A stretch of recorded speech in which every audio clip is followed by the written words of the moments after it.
Depuis la rentrée, ces jeunes ont repris le chemin des cours. Âgés de 17 à 22 ans, ils ont tous traversé une période de décrochage scolaire.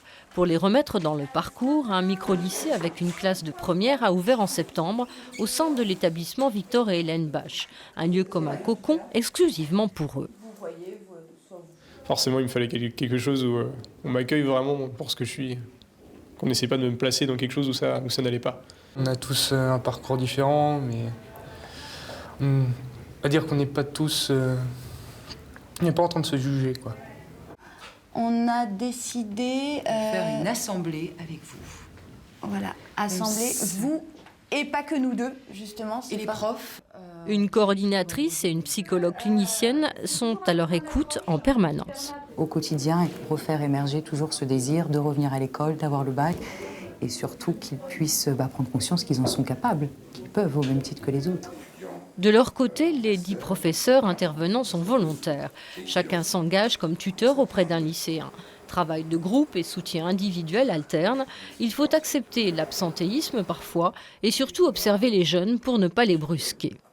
On a des jeunes qui vont surréagir à des choses qui pourraient sembler banales.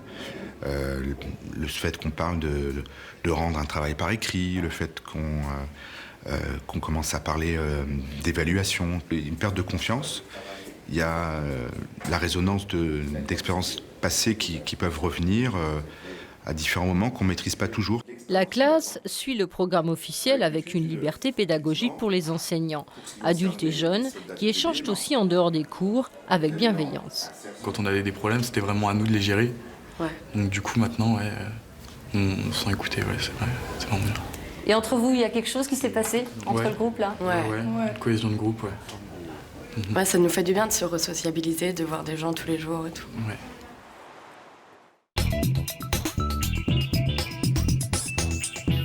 Emmanuelle Forjoux, bonjour. Bonjour. Vous êtes coordinatrice pédagogique ici. Alors, quels sont les facteurs qui conduisent au décrochage scolaire?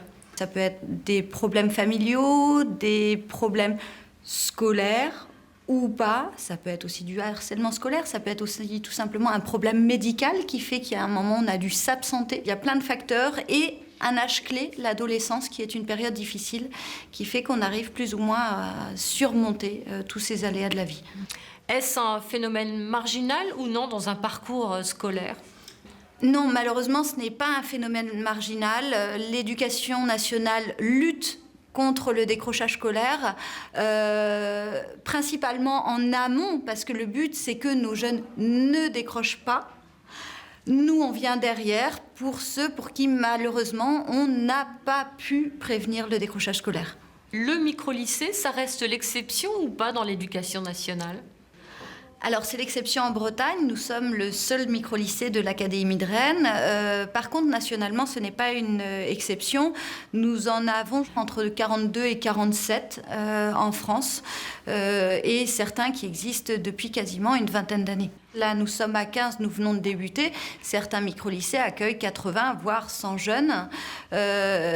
Après, il existe aussi d'autres types d'établissements innovants, expérimentaux, qui, eux, ne sont pas des micro-lycées. L'objectif principal, c'est d'avoir le bac ou pas seulement? Cet objectif du bac, qu'il soit atteint ou pas d'ailleurs, va permettre à nos jeunes d'avancer, de se rescolariser, de travailler sur leur orientation, de se resocialiser pour certains aussi. Donc c'est un moyen d'atteindre d'autres buts derrière.